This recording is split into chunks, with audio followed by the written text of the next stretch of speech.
Good afternoon, everyone. How are you? I hope you're doing well. Welcome to this webinar on behalf of the TEFL org. My name is Carl, and I am your host for the next hour, where I'm going to be talking about some of the essentials for online teaching. Thank you very much for joining us. Please let us know where you are in the world. I'm in Belfast, Northern Ireland, where I work as an EFL examiner, an EFL teacher, a teacher trainer. And I've been lucky enough to have worked in many places around the world before I taught online. I've basically been online for about the last sort of 5 or 6 years. But before that, I taught in China, in Kazakhstan, in Vietnam, in Japan, in Sri Lanka. I taught in Azerbaijan, Iraq. I taught a bit in Spain and Italy as well. In fact, I've been in Italy doing examining work for the last 2 weeks. So please say hello. Let us know where you are. Let's read out some of these hellos. Faye is in Tampa. Hi, Faye Jacks. Marianne, hello. Anne in Munich. Chris, hi. Olivia's in New York City. Andrew in Canada. Mark's in Austin. Joshua in Michigan. Oh, we've got lots of American people coming tuning in today. Hello. We've got someone with a very Spanish name who's in London. Karina in Cornwall. Sean's in London. Georgia again. Wow. Look. Hello. Please, if you've got anyone near you, why not say hello? It can sometimes help. If you do go teaching online, it can be a little bit lonely sometimes. If you go working in a staff room in a physical place, there's lots of teachers to bounce off ideas. But if there's someone near you, why not say hello to them? And maybe you could be like a little teaching online community, but you meet face to face as well. Have a cup of tea or coffee, whatever it is that tickles your fancy. Hello, everyone. I can't keep up with the hellos. Hellos, hello, hello, hello, hello. I think there's some people from Africa as well in. Hi, hi, hi. So basically how this will work is I will talk about the essentials for online teaching. Now, I'm not going to go into lots and lots of detail about this. This is more a general sort of overview for people that are trying to get into online teaching, thinking about getting into online teaching, or have maybe just started doing online teaching.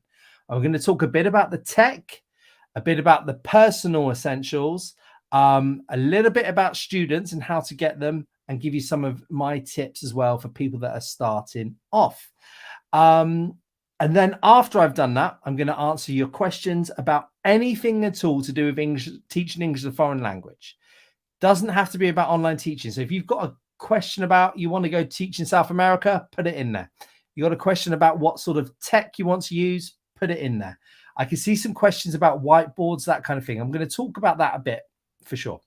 Right, let's get this PowerPoint up. There we go. Oh, and I should say Alan is monitoring the chat. So any links or anything like that, Mr. Alan in Scotland is throwing those links in there. So essentials for online teaching. I'm going to start with talking about the people essentials. So not the students. I mean you. What sort of essentials do you need to have in order to be an online teacher? And the first thing you definitely need is a teaching personality. Now, I know teachers that completely change their personality when they're in front of the camera or whether they're in front of a class. You do not need to have the following constantly in your life. You don't need to be the sort of person I'm about to describe all the time, but you do need, I think, to be a good and happy teacher and an enjoyable teacher. I think you need to have these in front of the camera, or if you're going face to face. The first thing, and it really, when I do teacher training and people aren't friendly, it drives me a bit mad, because it costs absolutely nothing and it will get you so far in the classroom if you are happy and you are smiley. If your class is falling apart, if your tech has broken down and you're still smiling and you're still being nice to the students and you're not losing your head, that kind of thing, if you're being nice and friendly, the students will stay with you. The students will give you many more chances, okay? So you've got to be in front of the camera. You've got to be nice. You've got to be kind. You've got to be friendly. You've also got to be a bit organized. And now organization covers many, many things. Obviously, you've got to be able to plan your lessons. And something, if you do like one of our courses, like a 120-hour TEFL course, you'll You'll learn how to plan lessons. I'm not going to go into big detail now about how to plan your lessons. But also, obviously, you've got to be a bit good with your time management. You've got to know when you've got to log in and that kind of thing. But really, when I'm talking about organized, when I'm talking about online, you've got to be organized with the technology around you. You've got to be sort of have things open and ready on your screen if that's what you're going to, if that's how you're going to teach. You know, you've got to be organized in terms of how you're going to go through the class if something goes wrong, or how you're going to go from one stage to another stage online. I think it could be a lot more difficult at the start to do this than it is just handing out pieces of paper or showing something on a whiteboard in a face-to-face classroom. So organization is really important. Now, your life might be falling apart outside the classroom, but if you're organized for that hour, 2 hours you're in front of the students, it will help you a lot. You've got to be patient. Things will sometimes go wrong in your online teaching. That could be at the student's end, that could be at your end. Your internet might go down. The internet might go down at the other end, the student you're talking to.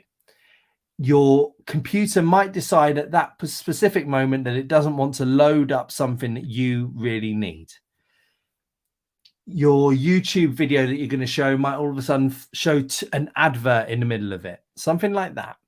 You've got to be patient, and you've got to be patient with the students as well. You can't get frustrated with them at all.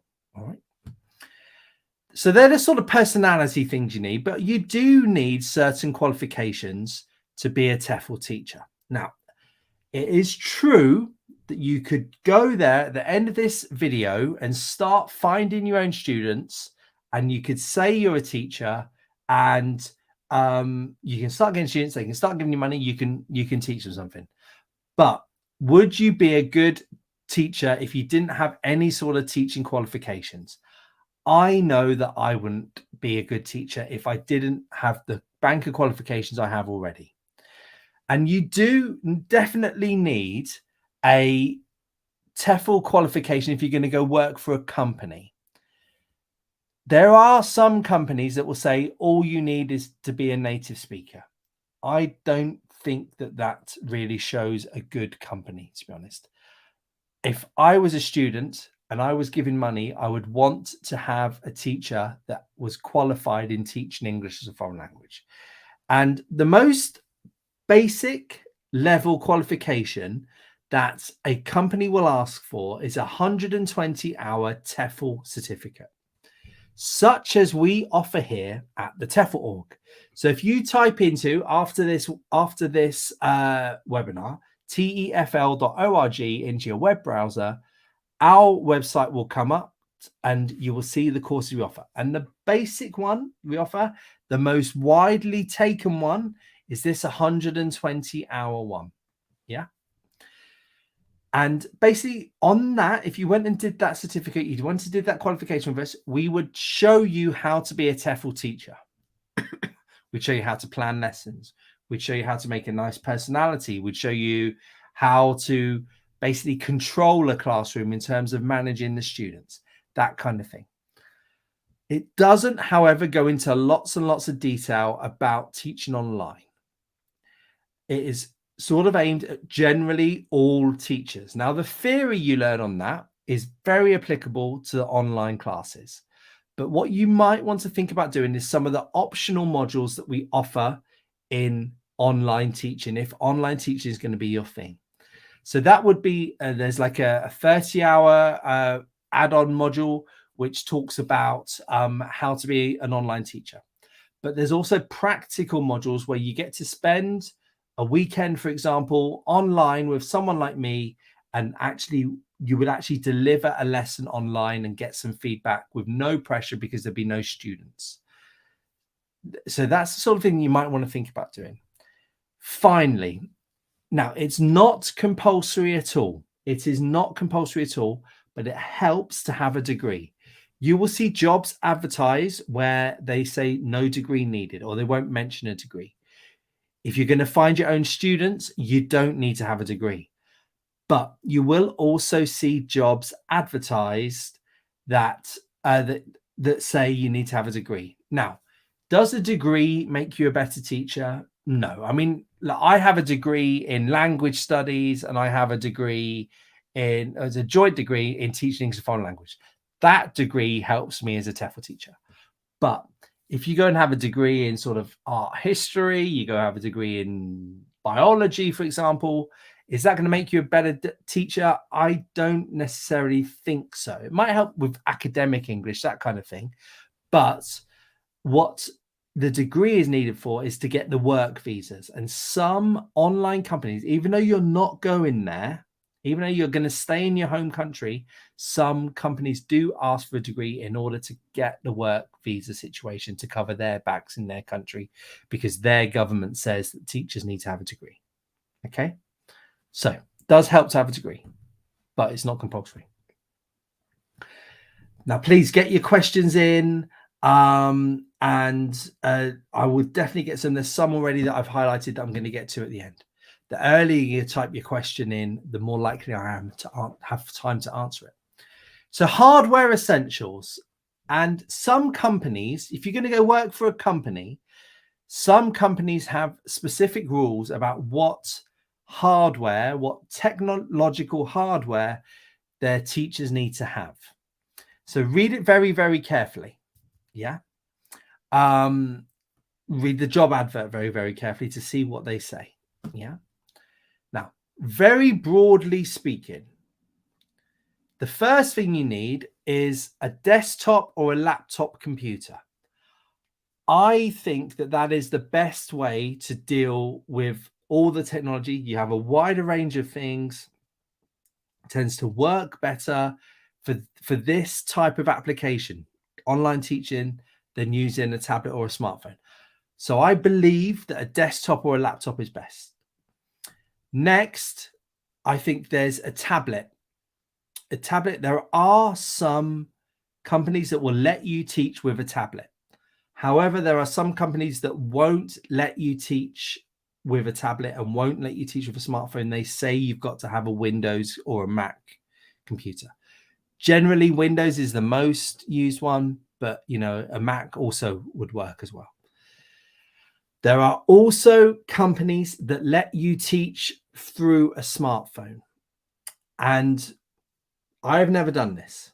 I'll be very, very honest with you. I've had students who are using smartphones, but me, myself, I've never done that. And the reason why I don't like doing that is because I like typing and using shared documents. I like to share pictures up on my screen when I'm online teaching. I like to be able to send links and click on the links, that kind of thing. And it's really, really, really difficult to do that with a smartphone. But there are some students that are very, very happy just to be taught on a smartphone and just want to have sort of conversation classes. And smartphones can be perfectly good for that kind of thing.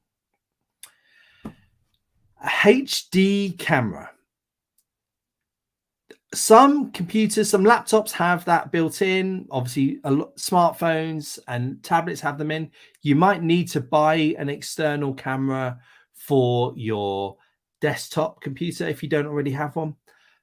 But I would say that having a HD one does actually help. It does make it a bit more clearer. There's nothing worse than looking at people that are a bit pixelated or not very, very clear. Headset and a microphone. So right now I'm not using my headset and my microphone because I'm not listening to anything.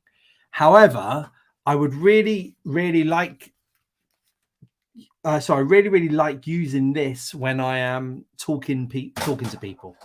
Makes it a lot more clearer. The microphone tends to be better. Also, the headphones tend to be a lot better quality. You'll be able to hear everything if it's right there. Some companies, I work for a company, and they say it is compulsory for me to wear headphones and a microphone. They do not allow me to use my external mic that I have here and my external speakers. But I've never ever had a company that says you can't use that. So I really do recommend that you go out and buy some of those if you can. And this is the last point, which is sometimes overlooked, which is really, really important. a reliable internet connection with a minimum of 20 megabytes per second connection. Every company I've gone to work for has asked me to check my internet speed. And how they tend to do this is by they start a Zoom call with me or a Skype call or something like that. They get me to go on a website which tests the speed, and they get me to show that picture of the speed to them actually on there. So it's not really something that you can fake. And it is quite important, because if your connection's not good, the students won't have a good lesson generally. They don't quite often, these companies test the student's connection. Maybe they should, but they don't. But the teachers definitely need to. Now, 20 megabytes per second is seen as the lowest. But something like that. And having an Ethernet cable tends to work better than being through the Wi-Fi. Okay. And then finally, and this can be quite annoying, some companies ask you what will be your backup for those above. So if your camera stops working, what will your backup be? And I would say something along the lines of, well, I would switch to another device if the worst case scenario. They will sometimes companies will say to me, what will you do if your internet connection goes down? And I would say, well, I would try and use a hotspot on my mobile of the local internet. Now, this has never happened to me, but companies sometimes do ask, what are the backups that you have for all of these above? Okay. You don't necessarily need to have them, but you need to be able to talk about them, I think, within job interviews, that kind of thing. Right. So that's the hardware essentials. Now, software essentials. I don't spend a lot of money on my software, and definitely I have at times paid for a Zoom license, a professional Zoom license, but I tend to find now that something like Skype works pretty well, and you don't necessarily need to use Zoom. But these are some of the ones I use. Now, some companies that you go and work for use their own software. And they will say something along the lines of, usually it's through a web browser, and you would actually teach the students through their own platform, their own website. Happy days, that's nice and easily done. But all of these, I think, work to a similar standard. Skype, Zoom, Microsoft Teams, or Google Meet. I think all of them are basically as good as one another. Yes, you might find that some people are really, really into Zoom or really, really into Skype. I tend to use all of these. I say to the students, let's meet on Skype or let's meet on Zoom. Some of them then say to me, oh, can we not use Google Meet? And I tend to say, yeah, do you know what? I think we can. But I do know other teachers that are very straight, and they say no to the students, we must meet on Skype or we must meet on Zoom. And the reason why I sometimes do what the students say will become apparent in a minute on the next couple of slides. But I think all of those work to the same standard, I think. And if you disagree with me, please do put it in the chat. I think that's perfectly fine. Now, the thing that you definitely do need, and this is combined in some of these ones above, is an online whiteboard. I know teachers that would have a whiteboard there, a physical whiteboard there, and they would write on it. They stand up. That's fine. I think that's absolutely fine. If that's what you want to do. Myself, I like using online whiteboards. I like to get students to write on the online whiteboards. I get to write notes. You can copy and paste onto online whiteboards, that kind of thing. Now, there are some that are built into those chat software. So like Zoom has one, for example, but there's also ones that you can go yourself with. Personally, I think at the start, try and use the ones that are built into Skype or Zoom, that kind of thing. Don't use an external one, because it's just another thing that might be a bit confusing for the students, maybe. I use a lot of, especially with adults, because I don't teach a lot of kids online, but especially with adults, I use a lot of shared word processor files. So that's something like a Google Doc file or a Microsoft Word file that's in a shared location where we can both type into it. So I quite often do some grammar activities, for example, and I put the questions into it. The students type in the answers, I can check on them. If they're doing, if you've got 3 or 4 students or even 10 to 12 students, you can put them in little groups. You can give them a page each and say, this is your page. Do your plan in there of whatever activity you're doing. I think that works really, really well.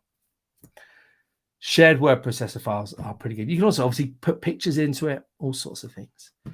And then also I use shared folders. So something like Google Drive, OneDrive, that now they can fill up. So you might need to start paying for more size. But I tend to find that as soon as a student leaves me, I just delete it all. And that tends to work quite well. Or if you're using the same sort of files with lots of students, you can just share one file and give them all the link. But here they sometimes put homework into it. They sometimes do recordings and I listen to them. They put them into the shared folders. Sometimes I get them to do presentations online. They do that at home for homework and they put those into shared folders. Now you can see all of those are free or quite cheap, I think. All right. So these are the software essentials I use. Now, there are way more. There are lots of fancy little tools out there that you can use. But I think that these are the ones that will get you through definitely your first few months of online teaching. Now, there are some beneficial or compulsory additions to those, which don't really involve the tech side of things. Now, I work for a company that tells me that I need to have a blank background behind me. That's one of their rules. They don't like this picture. They don't like the books. They don't like that plant. They say it has to be completely blank. They think it's distracting for the students. Fine. That's what the company says. So I have over there a room divider. And when I work for this one company, I roll it in behind me. And then I have a very horrible, plain, I think, background behind me. Completely blank. You can't see anything but this big bald head. I also work for another company that thinks that they love this sort of background. They think it's nice to show a bit of personality, to show some essentials, that kind of thing. I also know that there are teachers that have like a curtain that they bring down and they might have things like the alphabet on it. So it's sort of educational or numbers. That's really, really good with kids. Think what you like. Also think about the students you're going to be teaching. That's what I would say there. Also just if a company says this is what you need to have, it can be quite easy to think, well, why do I need to have that? That's stupid. What a silly rule. But really, you've got to go with it. Okay. Good lighting. Now I have a problem. This is something that I've not really fixed in my online classroom. You can see here, I've got a big light that shines down on my bald head. And I've tried to change different light bulbs. I've tried to change it at different angles. It doesn't quite work. And if I don't have that light on, it's a bit dark behind me. I also do have one of these fancy ring lights, which influencers and that sort of thing use. I think that that's good to have a light coming at you from the front. If I turn that off, you can see I don't think it's quite as good. So I think that good lighting does help. But again, it's not compulsory. Be aware of windows. I've got a window here that's quite bright. And you can see when the light comes in, it can really change the dynamics. So I think artificial lighting is better than natural light. You can control it a bit better. Now, you might think that this is just for people that do YouTube videos, but I don't think that that's necessarily true. I think for students as well, you've got to try and look the best you can. A quiet location is good. I live with my wife, my daughter, and my dog, and quite often my dog goes a bit mad. I tend to think as quiet as you can is good. If I leave my windows open, it can be a bit loud out on the road.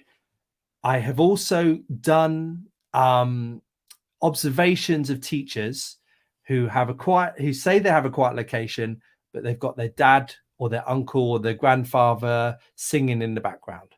So I think just be really, really truthful about whether you have a quiet location that isn't distracting. Finally, or getting towards the end, props. So I do some exams where I need to use colored pencils to show the students. This is just a little prop that I hold up and I show. I know teachers that have props of like animals, or they have clothes, anything small. It does depend what you're teaching, really. But I think props are a good idea. And then finally, I think it's a really, really good idea if you're going to get into this long term, is to have a second monitor.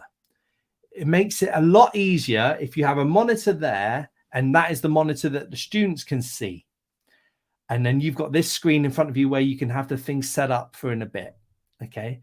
I think a second monitor, it's not compulsory by any means at all, but I think just long term, I think that does help you. Thank you for all these questions. I'm sorry if I'm babbling on a bit here. It's something that I like talking about. I'm definitely going to get to these questions. Right, now, students. Obviously, it's essential to have students. And there are two real different ways of going about it. You can find your own students. And I don't mean just walk around on the street, find a student, ask everybody if they speak English. You don't, great, right, you're going to be my student. I don't mean that. Obviously, you're trying to find people in this big, I almost said big bad world, is it? This big, beautiful world. So you need to get your own website and you need to market yourself. What this means is I've done webinars just about this line here, basically, about finding your own students. And if this is the sort of thing you want to know more about, then go and have a search for the webinar I did on this. You basically get a website, and then you have to market yourself and get people onto that website. And this basically means using things like social media, maybe paid adverts, that kind of thing.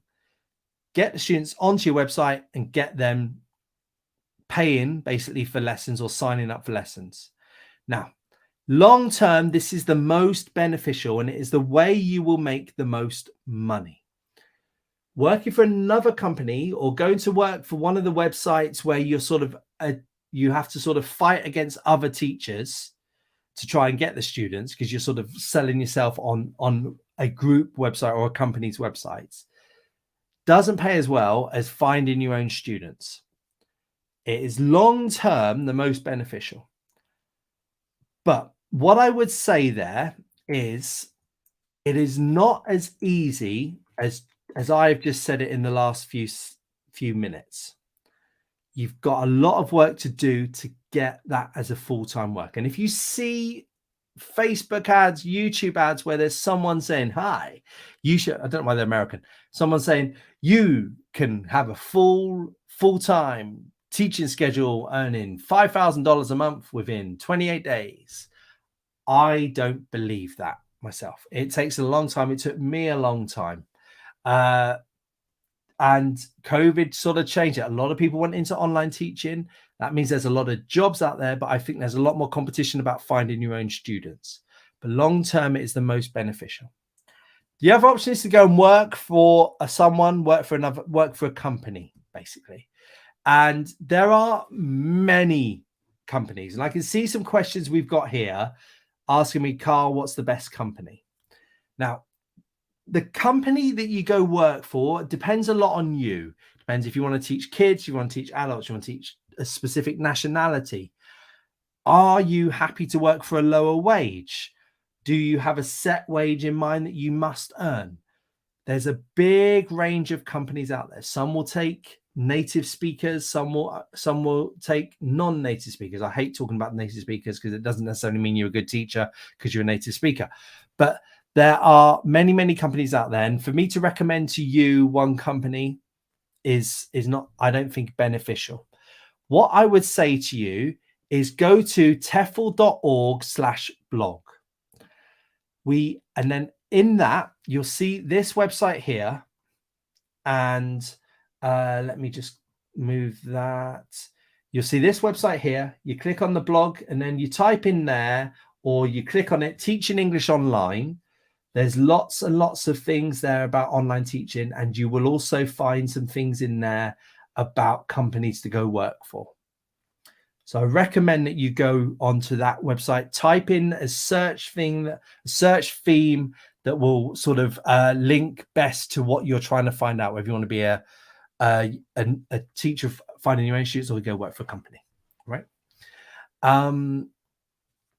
Also look on Facebook groups, also look at LinkedIn. There's jobs advertised on there. There's also Facebook groups devoted to online teaching jobs, that kind of thing. I'm getting to the end. I'm going to get to your question in a second. Now, this is just some of the tips that I have for you generally for people starting out. When I first started teaching online, I thought that there must be some sort of magic theory that only works online in terms of how to get students to learn English. The theory is not that different. So the theory generally for language learning is to make it communicative. You get the students talking as much as you can. You have the teacher talking time down lower. And that is generally what you will learn on our course. I think that some teachers, because they teach online, they think they need to talk more, or they need to make it sort of more like this, like a webinar. That does not make good teaching. The theory is pretty similar. What is different is how you sort of deliver it, as in terms of using tools, student numbers, interaction patterns between students, that kind of thing. Don't think students are tech titans. Don't think that because they're younger than you. I'm 43, and I sometimes get students in front of me aged 20, 21, and they do not have a clue how to use a word processor. They do not have a clue on how to share a live screen. They don't have a clue on how to type onto a whiteboard. Don't think that because they're young, or for example, they're from a country that's seen as high tech, such as Japan, don't think that they are necessarily going to know how to use all the tech. It is my experience that they are really, really good at posting on Instagram. They're really, really good at adding, like chatting on Facebook, or they more like TikTok or something like that. What they are not necessarily so good at is using word processors and things like that. So know your tech and know simple tech instructions. So if a student can't find how to connect their microphone, for example, or how to mute or unmute their microphone, or stop or start their video, know how to explain that in very simple terms. Know where it is on the screen. So you'll be able to point at it and say, look, the microphone icon is here. You need to click that. I also know some teachers that have it written in loads of different languages. You're on mute, and they hold that up, that kind of thing. Have simple tech instructions, because you're not necessarily going to be in the first couple of lessons just an online EFL teacher. You're probably going to be a little bit of a tech teacher. Don't over tech. I was trying to find a way of phrasing this better. Don't think you've got to have a little bit of this website. Let's put this up. Okay, now I'm going to send you a link right now to a dictionary. There you go. You should have that right now. Right. Okay, that's good. Now, if you could just share your screen. Okay, great. Now, can you get this video up? Don't do that at the start. Keep it nice and simple at the start, using sort of shared documents, shared screens, the chat function, that kind of thing. The first few will go a lot more smoothly if you do that. Don't be afraid in online lessons to keep quiet. Don't think that it can be a bit strange when you're sat in your spare room like I am now and you're being a bit quiet listening to people. Don't think that you need to be talking all the time. Learn from your mistakes. You will make mistakes, especially at the start. You will try and do too much in a lesson. You'll try and not do enough in some lessons. You'll find that some things work quite well online. Some things don't work well. Learn from your mistakes. Thank you. Right. Let me stop sharing and let me get to these questions. I saw some great ones coming in. Thank you. I hope you enjoyed that. It went on about 8 minutes longer than I thought it was going to, but I hope you did learn that. I hope you did learn something. So, Alejandro, hi. You were the first one in with a question. Recommended internet speed. So, companies will have different internet speeds that they expect you to have. 20 Mbps is seen as the baseline. Anything above that is a bonus.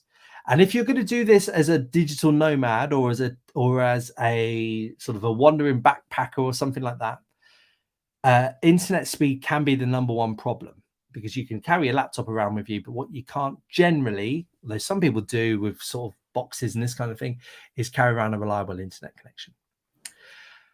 And you got another question, Alejandro, how to use a whiteboard. So basically, I use an online whiteboard in the same way I would use it in a classroom. So, bits of vocabulary. So if I'm in a classroom, if there's a new word, I have a little box in the corner, for example, and I write down new vocabulary.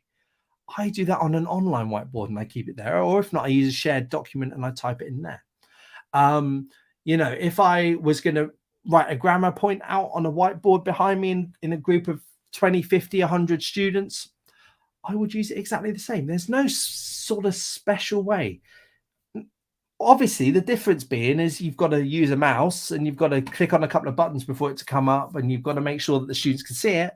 But there's no mad different theory. And if you do one of our 120-hour TEFL courses, this is the sort of thing that you'd learn about the theory.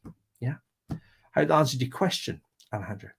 And not Nati, I love that name. That's an interesting name. You'd like to learn more about whiteboard techniques. So look, I'm not going to go massively into this. Is something I can do a webinar on for sure, 100%. But today, to sort of talk about a special technique, what I think questions like this and Alejandro's before come from is that people think they need to do things that are wildly different on an online whiteboard. The good thing is you can do things that are wildly different. You can sort of put some videos into an online whiteboard. You can change the colors a bit more easily. You can erase things a bit more easily. You can type into an online whiteboard. But you don't need to do anything madly different. You use it to write out your grammar point. You use it to do some spelling, to play some games. You don't do anything madly different. Yeah. Don't worry about it, basically. Lesson planning for telephone lessons, Jamie. That's a quick question. That's an easy question. That's not an easy question, sorry, at all. I think we have an added module, don't we, Alan, about Jamie's questions about telephone lessons. So if you go on our website, TEFL.org, and there's an added module you can do about telephone lessons, Jamie. Quite rare nowadays, so I'm interested in you doing that. Julie, hi. Interesting one. Is online teaching flexible? Right. A company, if you go and work for a company, they will generally, most companies expect you to commit to a certain time every week for, say, 10 weeks or 12 weeks, the length of a term. I don't know the names, but I have heard of companies where you can be flexible yourself. Yeah. If this is a thing that you definitely need, and you need the flexibility, Julie, the only real way to do it is to find your own students. And that could be through one of the websites such as Italki, where you sort of pitch amongst lots of other different teachers, and the students choose you, or it could be where you find your own students. That tends to be the most flexible. Yeah. It's great in terms of you could sort of online teaching, you could go work in the evenings or you can go work early mornings, but generally a company will expect you to commit to a time for sort of 10 to 12 weeks. Hello, English para au pairs, intercambistas e viajantes. My Spanish is no bien. I hope it's going well, whoever you are in the world, about teaching. Right. People do respond differently. And I think that if you keep it simple, that is generally what they like the most. Yeah. What at the end of the day, they're not there to learn how to use computers better. They are there to learn how to use English. And if you are giving them good quality lessons, if you're giving them error correction, if you're teaching them vocabulary that they need for their target, if you're meeting their expectations, they will love it. It's quite simple. Yeah. Good luck. Macedonia. I don't think we've ever had anyone in from Macedonia. Hi, Susanna. Can I recommend some books that are suitable to teach beginners from? Right. So beginners, there's two beginners. There's absolute beginners and there are beginners. Absolute beginners do not know a single word of English. Most students around the world know some words of English, and they are beginners. Now, if you're going to use a textbook, this is not going to be online, I'm guessing, Susanna, but if you're going to use a textbook, I like the English file textbooks. I like the cutting edge textbooks. I think they are good. If they are complete absolute beginners, there are websites such as eSoul Nexus, I think it is, which is quite a good website for absolute low level beginners. Okay. Can you hear my dog going crazy? See, not a quiet location at the moment. Yes, Elizabeth, lots of online students are happy to practice conversational English, and that's when a phone can be fantastic. Good point there. Les, hi. Any non-native speakers hoping to become cool English teachers too? What? I don't think I'm cool is the first thing, Les. But there are definitely non-native speakers out there who are teaching. Just because you're a non-native speaker does not make you a bad teacher. Yeah. There are jobs out there for you, and you can find your own students for sure. Okay. I have done webinars for non-native speakers, and have a look at those if I was you. Okay. Let's keep scrolling down all the hellos. Hello, everyone. Hello, everyone. Hello, everyone. Hello, everyone. Hello, everyone. Next question is Shane, is it? Hi, Shane. Just wanted to know what platform or organization is best suitable. So again, I don't think there's any that is best suitable. What I for you personally, Shane, I don't know your circumstances. How much are you willing to earn? How much, what hours do you want to work? That kind of thing. I hear really good things about Preply, Preply, but I really recommend you go onto our website, you go on the blog page, you look through some of the Teaching English Online stuff and see if you can find anything on there. Okay, that suits you. There's a page where it just lists lots of different companies. See if any of them suit you best. Okay. Let's scroll down to the next question. Alessandra. No, it can be any degree. So it could be a science degree, it can be an arts degree. Generally, what countries want in order to get the work visas tends to be a 3-year bachelor's degree in some subject. Yeah. There aren't really any limitations to it. Just generally, you've got to have a 3-year degree in any sort of subject. Can be a BSc, could be a Bachelor of Education, could be anything at all. Good question. Tanya, is it best to have headphones with attached mic? I think so. I do classes where the students don't have this thing on and they have the microphone sort of in here, or they have the microphone down the cable. I cannot hear them as clearly as I can students that have this. And I think unless people maybe spend a fortune on them, but I think generally it's got to be one where you can have a microphone close to your mouth. That's what I think. Yeah. Good luck. Franz, hi. When I teach English online, do I think it's important to discuss a child's progress with the parents and constantly update them what you're doing in the lessons? Right. The problem with talking, constantly updating them, no. Right. The problem with talking to the parents is they have an idea what they want for their child. And that might not actually be beneficial for the child. And some parents might say something along the lines of, oh, they've got to do lots of grammar. Look, I've checked his work and you're not doing lots and lots of grammar. Why aren't you doing more grammar? Grammar is such a small part of teaching. Vocabulary, I think, especially for kids, is much more important than grammar.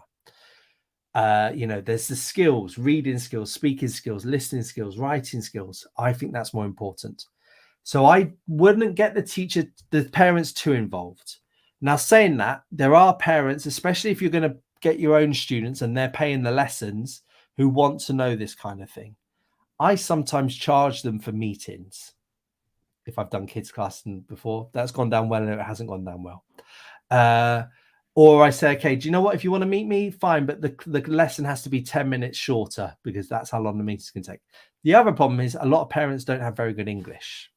So unless you can speak to them in their native language, that's fine. By all means, have like a parents' evening once a term. So that would be sort of once every 4 to 5 weeks, something like that, to let them know how you're going on. But I don't do it much at all, friends. Tanya, hi.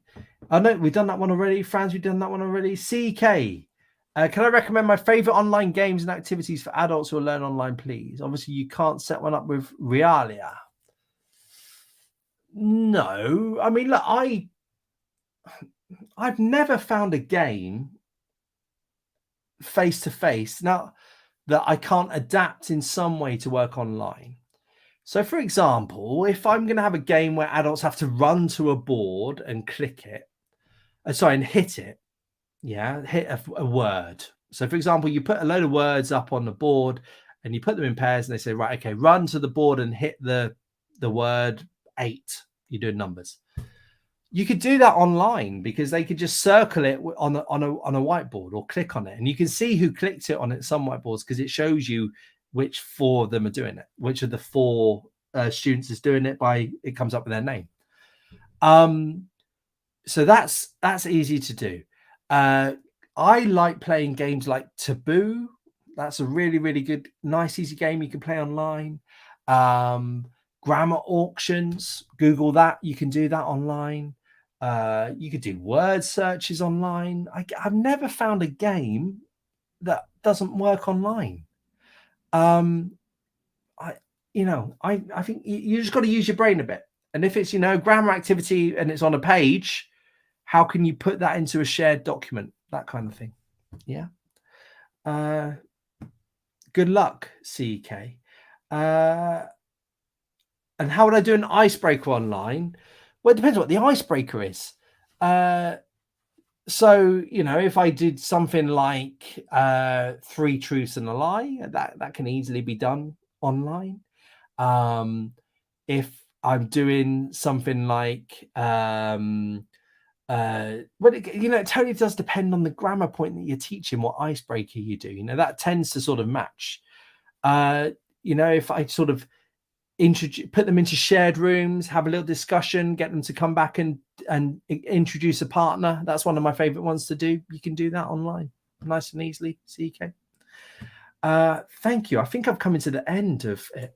Look, I'm sorry if I did not get to your question. I had so many going in there. I will, over the course of the weekend, I will go in there and try and type answers to some of those questions. I hope you enjoyed it. I think overall thought is, don't think you've got to reinvent the wheel when you go online. Just think simply, keep your lessons simple. Think what you learned on your training course. How can that be used online? Because that's the same sort of thing that you can do. Thank you very much, everybody. I'm sorry, so sorry if I didn't get your question. There were so many, and I did go on a lot in the PowerPoint presentation. Have a good weekend. We've done lots and lots of these videos. So go onto our YouTube page, do a search if you want to know more, and hopefully I would have covered it already. Or send us a message through our website, tefl.org, or through our Facebook page. We monitor everything, we read everything. Thank you very much, basically, for joining us. Please like this video and also put in the comments if you didn't like it, because I also like those sort of comments as well, believe it or not. And tell your friends, why not? Have a good weekend.